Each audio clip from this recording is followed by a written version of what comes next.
Guns, ammo, attachments, enchantments, a witch, secret walls, cooking, a priest, looting, and a singular sword. These creatures infernal, these perils eternal. Lord, heal me, free me.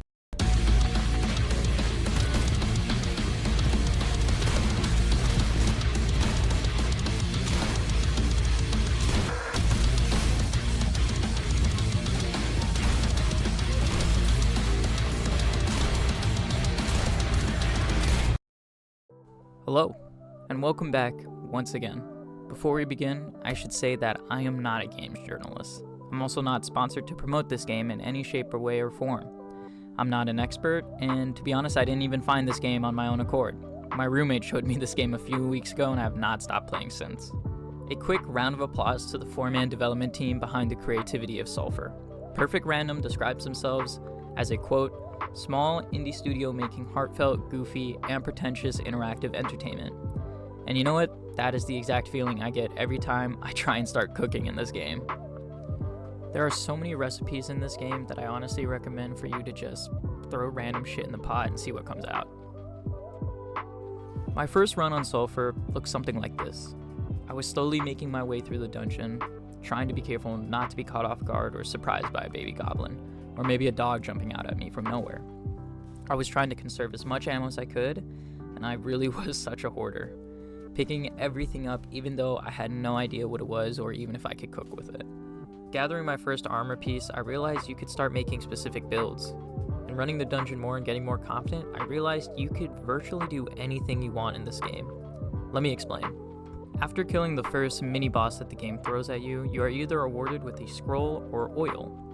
Scrolls are magic enchantments that can add special effects to a weapon, such as elemental damage, or slows, or stuns. There's an NPC at base that can combine these scrolls to upgrade them for you.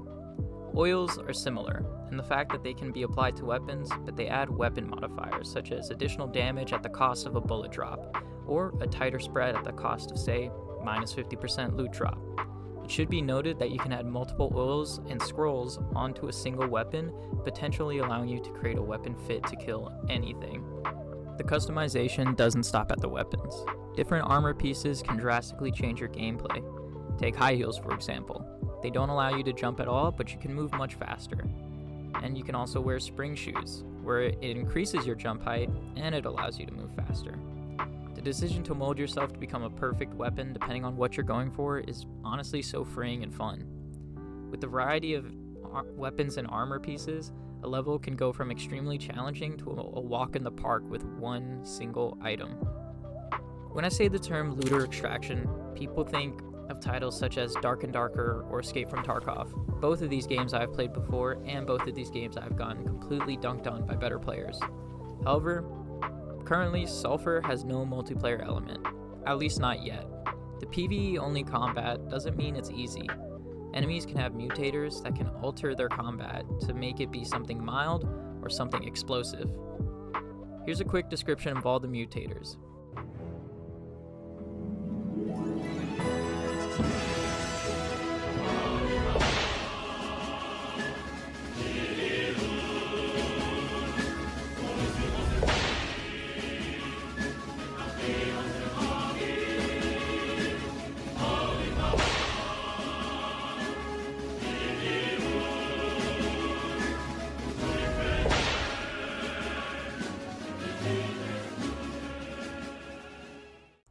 Now, why did I say the term looter extraction and bring up the games Dark and Darker and Escape from Tarkov?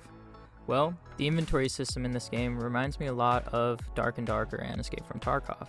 And with the stash at base, it definitely feels like a looter extraction game similar to that. However, with the enemies and map layout, this game definitely feels more like Enter the Gungeon or Binding of Isaac, with its addition of secret rooms and with the boss at the end of each level. Not gonna lie, the only gripe I've had with this game is that it feels like there's not enough storage slots, forcing me to kind of go into an all or nothing play when it comes to the runs I'm doing. However, the new warehouse update kind of fixes all of that.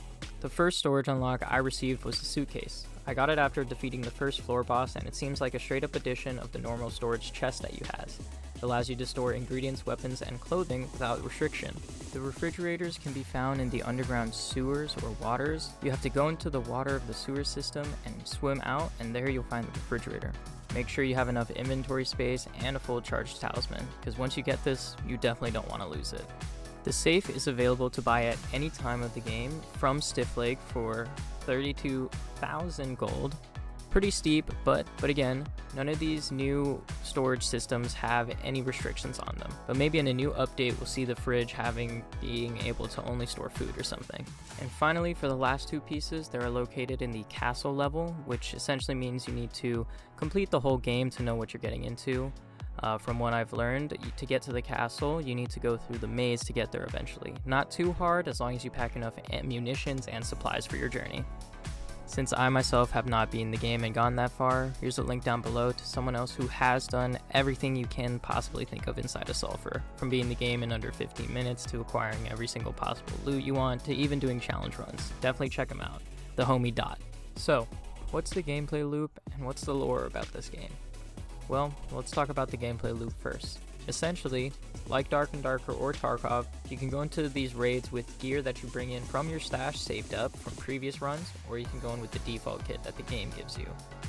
Essentially, the gameplay loop is go in the dungeon, acquire better gear or more loot, and get out by either defeating the boss or teleporting with a fully charged talisman. When you teleport with the talisman, that depletes the charge, and it can only hold one charge. Every raid or dungeon run will always have a midway point for you to recharge the talisman, and you can teleport home using that charged talisman by just pressing T or whatever button you've binded it to. Please note that if you charged an already charged talisman, that doesn't mean you get 2 charges to TP home. So, lore? Well, essentially for now, all I know right now is you are a priest or a father of a church that wakes up in a car and you start driving and chasing a witch. This witch, ultimately, set your church on fire from what we know. And the talisman in your car that you take with you talks to you about hunting down the witch and killing her so you can lift the curse the evil witch has put upon you, your church, and the people around you. The official Sulfur wiki also doesn't really do anything to help us with the lore points, and when I tried looking around online, there's not a lot of talk about the lore right now in Sulfur. So it'd be nice if we could get something started in the comments, or I don't know, if you guys could point me to the right direction, that'd be great. Continuing, the only characters I've run into are the Gravedigger, who's addicted to smoking sulfur apparently, and will recharge your pendant for 1,000 coins. Ralphie, the technician, who will repair all your equipment and needs, and yes, is pregnant. You can ask her about it yourself if you talk to her. And Stiff Lake, the one who sells you the safe and weapons and ammo as well. Last but not least, the Scholar, otherwise known as Kevin. He's got a terrible ink addiction, but he's the guy that'll mix your magics for you. These are all the NPCs that I've run into so far, except talking to Stiff Lake has told us that he's got his injuries because he was in the dungeons, got beaten up, and got pulled out by a man in a ghillie suit called Joaquin or Jacques. Not sure, but let me know if you guys have any info on that. But to wrap it up, thank you so much for staying and listening to me talk about a new game that I really think everyone should try out for themselves. Sulfur is a really fun game with so much content that I haven't even scratched the surface of. Again, go check out the homie Dot, as he has dived deep into this game and explored a lot, almost everything about it. Furthermore, if we can get more people to play this game, please tell your friends to hop on, tell family, I don't really care, tell your little sister to buy the game, because if we can get more people playing, that means they'll release multiplayer soon down their roadmap. But anyways, as always, my name's Kevin, and I like to talk about things that I find interesting. Take care.